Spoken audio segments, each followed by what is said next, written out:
Now we will learn to play 2-5-1 in minor. Let me demonstrate the jazzy sound we can make with this chord progression.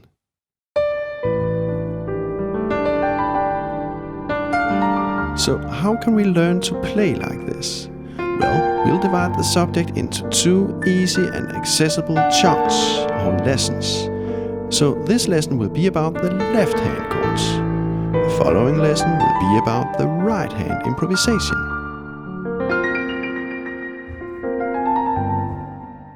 Right now we play 2-5-1 in G minor. So we play A minor 7 flat 5 to D dominant 7 to tonic G minor. This may sound pretty advanced, but don't worry. Actually, both the left and the right hand are done by using some very simple techniques. So what we do is that we make some shortcuts into the music.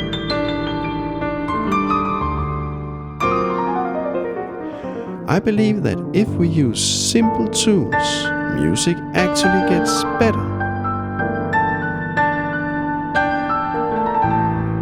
Because we are not limited or restricted by complicated thoughts about theory stuff.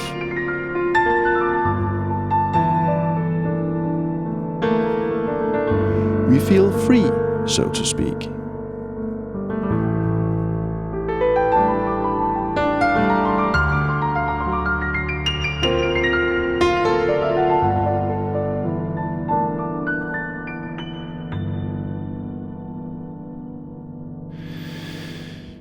Okay, put your left hand on the keys like this.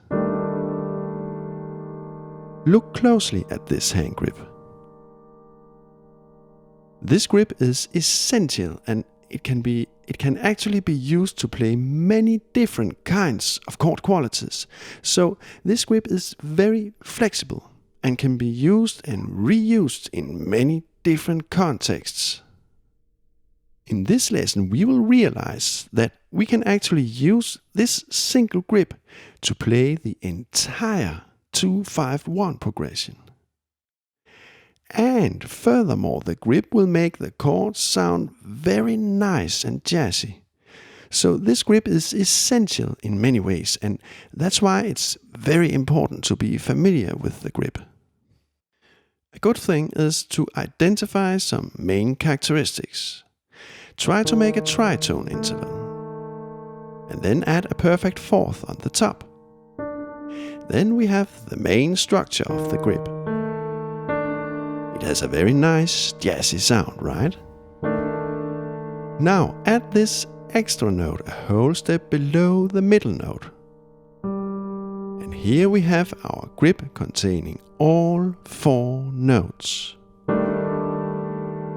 Now, if we play A in the bass, we actually have a very nice expanded version of the A minor 7 flat 5 chord. The grip makes our chord sound very nice, don't you agree? So here we have the flat 5 and the 7th of the chord. But why are we playing this D note? And why are we not playing the minor third, the C note?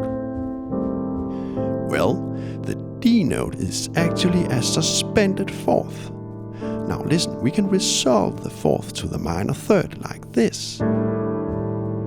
Listen, here we have the suspension and the release.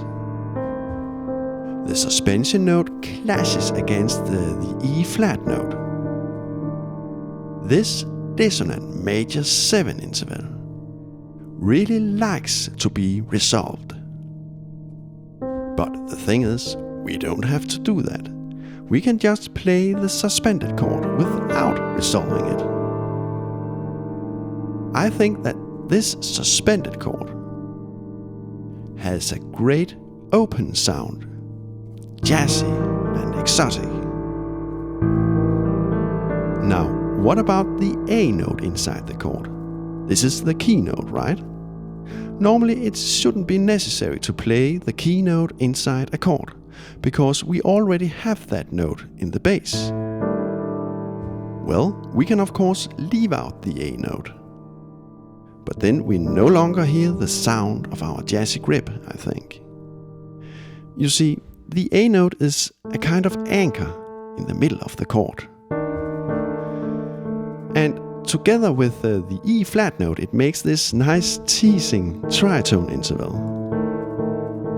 And when adding the G note, we also have this nicely disturbing major second interval in the middle of the chord. So this very nice and unique structure of the grip is actually an argument of keeping the grip intact, playing the A note. Now, very soon, we'll learn to use our grip to play the entire 2-5-1 progression. But before moving on, let's shortly summarize what we have learned so far. We are now familiar with this hand grip, consisting of a tritone interval, a perfect fourth, and an extra note just below the middle note. If we play A in the bass, we have the minor 7 flat 5 chord in a nice suspended version. We can resolve the D note like this, but we don't have to. Let's move on. Now we transpose our grip up to this location. Look, we have the exact same grip. A tritone interval, a fourth, and the extra note below the middle note.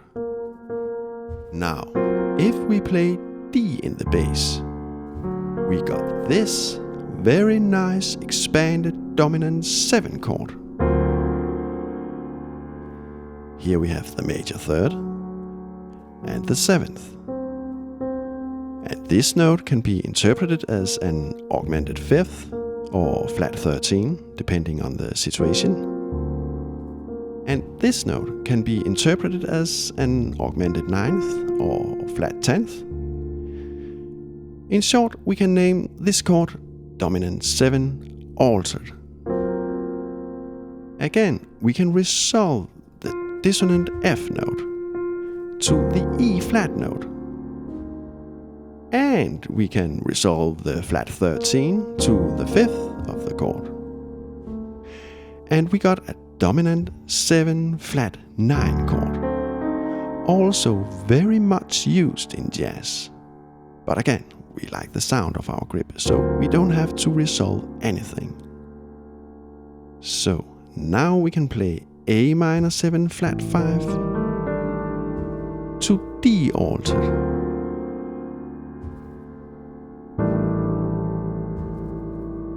If we choose to resolve the chords, we can play this little melody.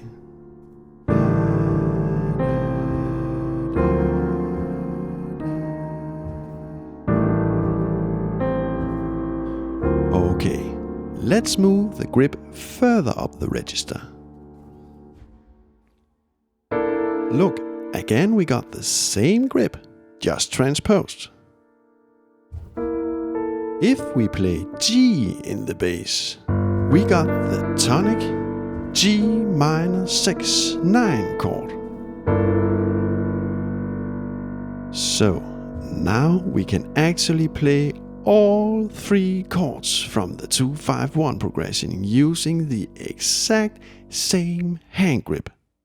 Minor 7 flat 5, dominant 7, tonic minor, minor flat 5, 7,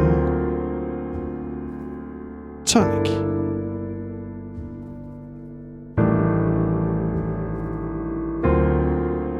We can resolve the grip at every chord, making a little melody.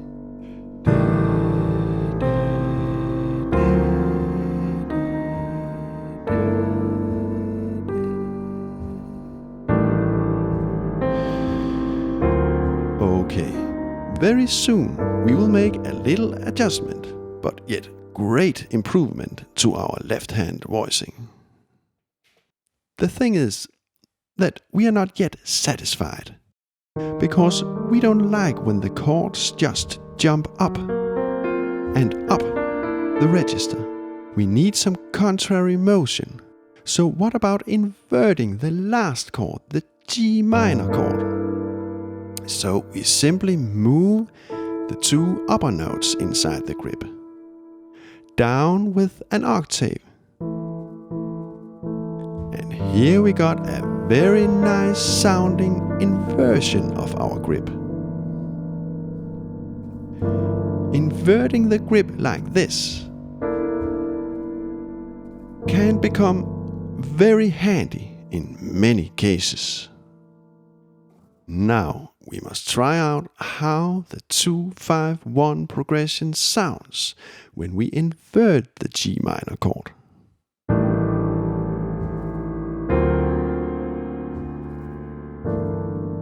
Not bad, right?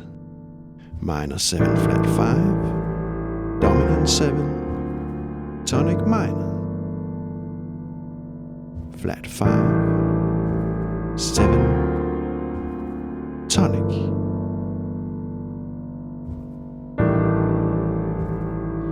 So what about resolving the dissonances? Listen, now we have this little nice melody that connects the chords.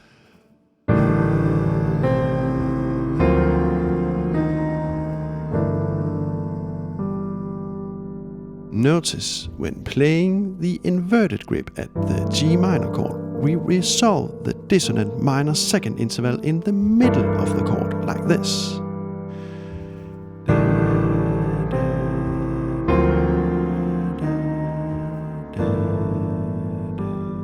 We can also play this little stepwise melody.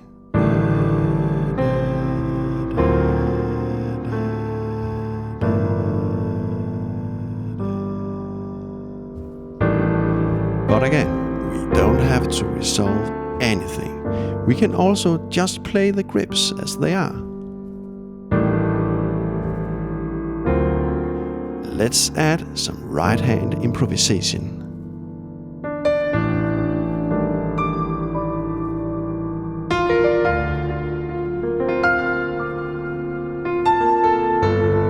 Notice we do not have to play every note inside our grip all the time. We can thin out the chords.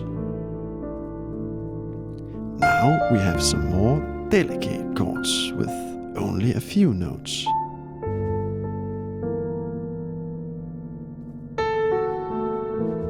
And now we have some thicker and more substantial chords.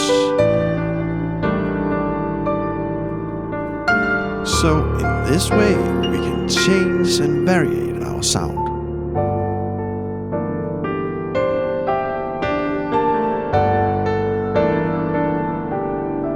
In the next lesson we'll learn about the right-hand improvisation. The lesson should be ready in about 3 weeks. I know it may seem like a long time, but I want my lessons to be thorough, and I also have my regular daytime job to take care of, so I really hope you have patience with me. At PayPal or Patreon you can make a small donation. Donations help me to cut down the hours at my regular job, and I'm really grateful for all the donations I receive.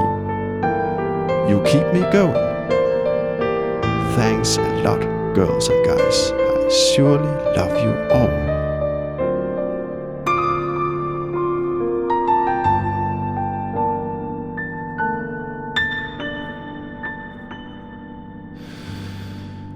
Okay, I have gathered all new jazz lessons about left-hand chords in a single playlist. I will paste a link below. Notice the playlist includes 3 very important lessons, each marked grip 1, grip 2, and grip 3. Mastering these 3 left-hand grips, we can play almost any jazz chord. The specific grip we have used in this lesson is named grip 2, by the way. I recommend that you consult the other lessons in the playlist to learn more about the left-hand jazz chords. I have also made a PDF about the 3 grips. It contains practical overviews and useful exercises. I will paste a link in the description. In the next lesson, I will show you a very simple technique to do the right hand. Even more simple than the techniques we have learned in this lesson. I will of course paste a link to the following lesson below as soon as it's done. See you very soon. The best and warm regards from Oliver Prehn.